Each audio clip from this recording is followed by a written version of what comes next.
یہ اللہ کا کلام ہے جو انسان کو نہ دکھائی دینے والے دشمن سے بچانے کے لیے نازل ہوا۔ یہ کوئی عام الفاظ نہیں، یہ قرآن پاک کے وہ کلمات ہیں جو دل کے اندھیروں کو مٹا دیتے ہیں۔ یہ ہے سورہ ناس کی کہانی۔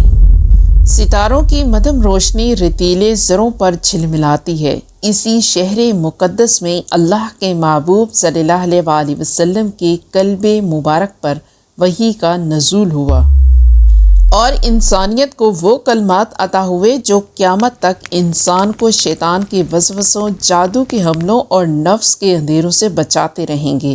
یہ سورت ہے سورہ ناس۔ محدثین اور مفسرین نے بیان کیا ہے کہ نبی کریم صلی اللہ علیہ وآلہ وسلم پر ایک وقت ایسا آیا جب یہودیوں کے ایک جادوگر لبید بن عاصم نے جادو کیا۔ اس جادو کے اثر سے آپ صلی اللہ علیہ وآلہ وسلم وقتی جسمانی تکلیف محسوس ہوتی۔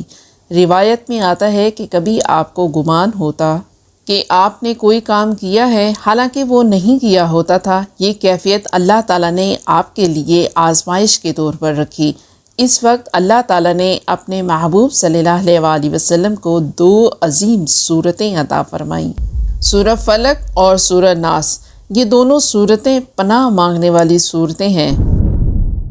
سوچیں وہ گھڑی کیسی ہوگی جب جبرائیل امین نازل ہوئے، فضاؤں میں نور پھیل گیا۔ حضرت جبرائیل علیہ السلام عرض کرتے ہیں، یا رسول اللہ صلی اللہ علیہ وآلہ وسلم، یہ دونوں صورتیں آپ پڑھیں اور اپنے اوپر دم کریں، اللہ آپ کو ہر شر سے محفوظ کر دے گا۔ اور پھر آپ صلی اللہ علیہ وآلہ وسلم نے ان دونوں صورتوں کو پڑھ کر دم کیا، گویا یہ الفاظ، یہ نورانی آیات دشمن کے تیروں کو توڑنے والی ڈھال بن گئیں۔ یہ سورہ 6 آیات پر مشتمل ہے۔ اس کا بنیادی موضوع ہے انسان کو اللہ کی پناہ میں لے آنا، خصوصاً وسوسہ ڈالنے والے شیطان سے۔ قرآن پاک کا انداز بیاں ایک منظر نامے کی طرح ہے، بار بار ایک ہی لفظ کا تکرار، قل اعوذ برب الناس مالک الناس الہ الناس۔ یہ تکرار ایسا ہے جیسے کوئی ہلچل مچ جائے، جیسے روشنی اندھیرے کو چیر کر گزر رہی ہو۔ قل اعوذ برب الناس، اے نبی صلی اللہ علیہ وآلہ وسلم کہہ دیجئے میں پناہ مانگتا ہوں انسانوں کے رب کی۔ یہاں اللہ تعالیٰ نے اپنا پہلا تعارف کرایا، رب الناس۔ رب وہ ہے جو پرورش کرنے والا ہے، جو ایک قطرہ خون سے انسان کو وجود دیتا ہے، جو بچپن سے بڑھاپے تک سہارا بن کر ساتھ چلتا ہے۔ سوچیں اندھیری رات میں کوئی بچہ ڈر کر جاگے تو فوراً ماں کو پکارتا ہے۔ انسان کی اصل فطرت یہی ہے کہ خطرے کے لمحے میں سہارا تلاش کرے، اور سب سے بڑا سہارا میرا رب۔ انسانوں کے بادشاہ کی پناہ میں یہاں ایک نیا زاویہ کھلتا ہے۔ وہ رب جو پرورش کرتا ہے صرف نرم دل کا مالک نہیں بلکہ حاکم بھی ہے۔ ہر دل، ہر طاقت، ہر حکومت اسی کی گرفت میں ہے۔ ایک لمحے کے لیے تصور کریں، قیامت کا دن ہے، بڑے بڑے بادشاہ اپنی فوجوں سمیت بے بس کھڑے ہیں، فرشتے پکار رہے ہیں، آج بادشاہی کس کی ہے؟ صرف اللہ کی، جو واحد اور قہار ہے۔ یہ ہے مالک الناس کا مطلب۔ انسانوں کے معبود کی پناہ میں یہ آخری تعریف ہے، اللہ صرف رب نہیں، صرف بادشاہ نہیں بلکہ معبود بھی ہے، یعنی حقیقی عبادت، حقیقی سجدہ صرف اسی کے لیے ہے۔ اسی لیے کائنات کے ہر کونے سے آواز آتی ہے، لا الہ الا اللہ۔ پھر آگے فرمایا، اس وسوسہ ڈالنے والے خناس کے شر سے۔ یہاں اصل دشمن کا تعارف کرایا گیا، وسواس الخناس۔ یہ وہ شیطان ہے جو انسان کے دل میں چھپ کر وسوسہ ڈالتا ہے، کبھی شک، کبھی گناہ کی خواہش، کبھی حسد، کبھی تکبر۔ یہ سب شیطانی وسوسے ہیں۔ خناس کا مطلب ہے بار بار چھپنے والا، یعنی جب بندہ اللہ کو یاد کرتا ہے تو شیطان دبک جاتا ہے، جیسے اندھیرے میں چھپا ہوا چور روشنی دیکھ کر بھاگتا ہے۔ آپ ذرا غور کریں، جب کوئی نمازی اللہ اکبر کہہ کر کھڑا ہوتا ہے تو شیطان قریب آ کر دل میں پھونکنے لگتا ہے، نماز کے بعد یہ کام یاد رکھنا، فلاں بات کا جواب دینا ہے، کل کی فکر کرو۔ لیکن جیسے ہی وہ بندہ اعوذ باللہ من الشیطان الرجیم پڑھتا ہے، شیطان ایک دم پیچھے ہٹ جاتا ہے۔ یہی ہے خناس کا مطلب۔ امام بخاری اور مسلم شریف کی روایت ہے، حضرت عائشہ صدیقہ رضی اللہ عنہا بیان کرتی ہیں کہ نبی کریم صلی اللہ علیہ وسلم پر جادو کے اثرات ہوئے تو ایک دن آپ نے فرمایا، اے عائشہ، مجھے میرے رب نے خبر دی ہے۔ پھر آپ صلی اللہ علیہ وسلم نے ایک کنویں کا ذکر کیا جس میں جادو کی چیزیں رکھی گئی تھیں۔ صحابہ کرام گئے، کنویں سے کنگھی اور بال وغیرہ نکالے گئے اور پھر سورہ فلق اور سورہ ناس نازل ہوئیں۔ آپ صلی اللہ علیہ وسلم نے ان کو پڑھا اور اللہ کے حکم سے سارا اثر ختم ہو گیا۔ یہ منظر جیسے روشنی اندھیروں کو توڑ دے، جیسے قید کے دروازے کھل جائیں۔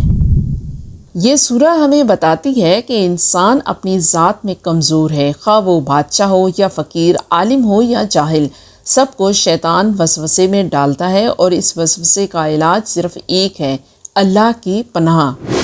آج کا انسان بظاہر ترقی یافتہ ہے مگر دل کے اندر وسوسے آج بھی ہیں۔ مثلا کیا واقعی اللہ میری دعا سنتا ہے؟ نماز بعد میں پڑھ لوں گا، ذرا یہ حرام کمائی کما لوں پھر توبہ کر لوں گا۔ یہی تو شیطان کی پھونک ہے۔ جب کوئی نوجوان فجر چھوڑ کر سوتا ہے یا کوئی عورت حجاب کو بوجھ سمجھتی ہے تو دراصل وہ وسوسے کی جال میں آ جاتے ہیں۔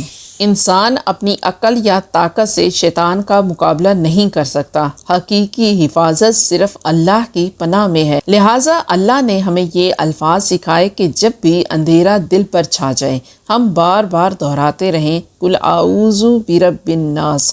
یہی وہ ڈھال ہے جو ہر دور، ہر وقت، ہر مقام پر انسان کو محفوظ رکھتی ہے۔ ذرا سوچئے، ایک وسیع ریگستان ہے، تیز ہوا چل رہی ہے، رات کا اندھیرا ہے، اچانک ایک چراغ روشن ہوتا ہے جس کی روشنی دور تک پھیل جاتی ہے۔ قریب آنے پر پتہ چلتا ہے کہ یہ چراغ دراصل سورہ ناس کی صورت میں اللہ نے انسانوں کے ہاتھ میں تھما دیا، ایک روشنی جو وسوسے کے اندھیروں کو کاٹ دیتی ہے۔ اللہ تعالیٰ نے فرمایا، الذی یوسوس فی صدور الناس من الجنۃ والناس، جو لوگوں کے دلوں میں وسوسہ ڈالتا ہے، خواہ وہ جنات میں سے ہو یا انسانوں میں سے۔ یہاں دو بڑی حقیقتیں کھل کر سامنے آئیں۔ وسوسہ ڈالنے والے صرف شیاطین جن نہیں بلکہ انسان بھی ہو سکتے ہیں۔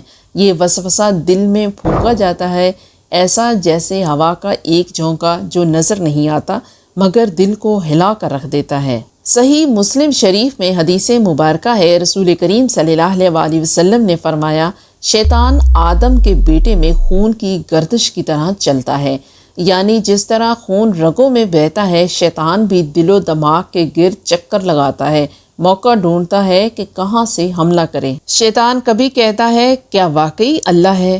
کیا واقعی آخرت ہے؟ ایک صحابی رسول صلی اللہ علیہ وسلم نے عرض کیا، یا رسول اللہ، کبھی ایسا وسوسہ آتا ہے کہ دل لرز اٹھا ہے۔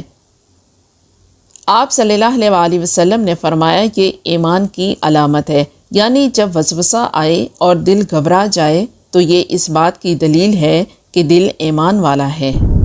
اسی طرح نماز میں شیطان کہتا ہے، وضو ٹوٹ گیا، دوبارہ کرو، یا یہ رکعت تیسری تھی یا چوتھی تھی۔ ایسا ہو تو نبی کریم صلی اللہ علیہ وسلم نے حکم دیا کہ شک کی پرواہ نہ کرو اور یقین کے مطابق نماز مکمل کرو۔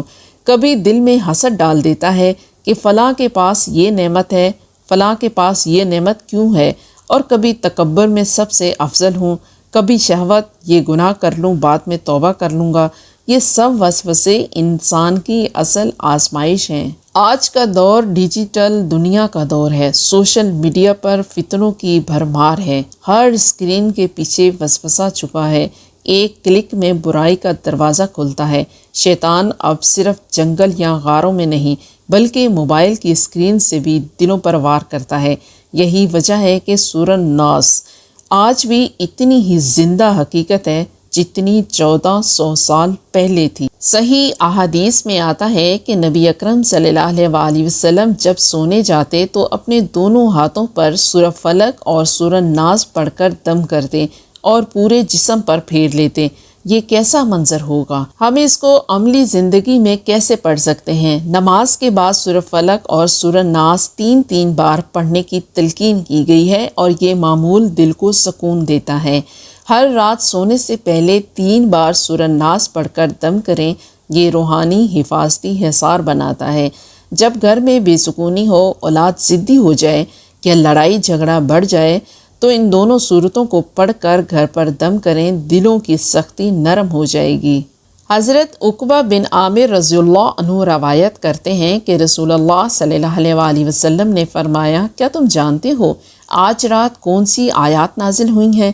ایسی کہ ان جیسی آیات تم نے کبھی نہیں دیکھی، اور وہ ہیں معوذتین۔ ذرا منظر سوچیں، نبی کریم صلی اللہ علیہ وسلم مسکراتے ہوئے یہ خوشخبری سنا رہے ہیں۔ صحابہ کرام کے چہرے خوشی سے دمک اٹھے۔ یہ اعلان تھا کہ اب شیطان کے وار کمزور ہو گئے، کیونکہ اللہ نے اپنے بندوں کو یہ ہتھیار دے دیا۔ قرآن پاک نے صاف صاف کہا ہے، من الجنتی والناس، یعنی صرف جنات نہیں بلکہ انسان بھی شیطان بن کر دلوں میں وسوسہ ڈالتے ہیں۔ کوئی دوست کہتا ہے نماز چھوڑ دو، کل پڑھ لینا۔ کوئی رشتہ دار کہتا ہے حجاب پر کیا اصرار ہے، دنیا دیکھے۔ کوئی ساتھی کہتا ہے یہ سود تھوڑا سا لے لو، کون سا بڑا گناہ ہے۔ یہ سب انسانی شکل کے شیطان ہیں، اور ان سے بچنے کا طریقہ بھی وہی ہے، یعنی اللہ کی پناہ۔ فرض کریں ایک نوجوان صبح یونیورسٹی جانے کے لیے تیار ہوتا ہے اذان فجر میں، مگر دل کہتا ہے کہ تھکن زیادہ ہے، سو جاتے ہیں، اور یہ وسوسہ ہے۔ اگر وہ قل اعوذ برب الناس پڑھ کر اٹھ کھڑا ہوا، وضو کیا اور نماز پڑھ لے تو گویا وہ اپنے دل پر اللہ کی روشنی اتار لیتا ہے۔ ذرا ایک منظر اپنی آنکھوں کے سامنے لائیں، قیامت کا دن ہے، انسان خوفزدہ کھڑا ہے، ہر طرف آگ اور حساب کا منظر ہے۔ شیطان بھی کہتا ہے میں تو صرف وسوسہ ڈالتا تھا، تم نے مانا کیوں؟ اسی لمحے وہ بندے کامیاب ہوں گے جنہوں نے دنیا میں سورہ الناس کو اپنی ڈھال بنا لیا۔ وہ اللہ کی پناہ میں داخل ہوں گے اور فرشتے انہیں سلام کرتے ہوئے جنت میں لے جائیں گے۔ سورہ الناس ہمیں سکھاتی ہے کہ اللہ رب بھی ہے، بادشاہ بھی ہے، معبود بھی ہے۔ وسوسہ ایک مسلسل حملہ ہے جو صرف اللہ کی پناہ سے ٹوٹتا ہے۔ یہ سورہ ایک ڈھال ہے جو ہر دور، ہر مقام، ہر انسان کے لیے ہے، لہٰذا ہر مشکل، ہر لمحے، ہر وسوسے پر یہ ضرور پڑھیں۔ یہ الفاظ وہ روشنی ہے جو ہمیشہ اندھیروں کو مٹاتے رہیں گے۔ قل اعوذ برب الناس ملک الناس الہ الناس من شر الوسواس الخناس الذي يوسوس في صدور الناس من الجنة والناس۔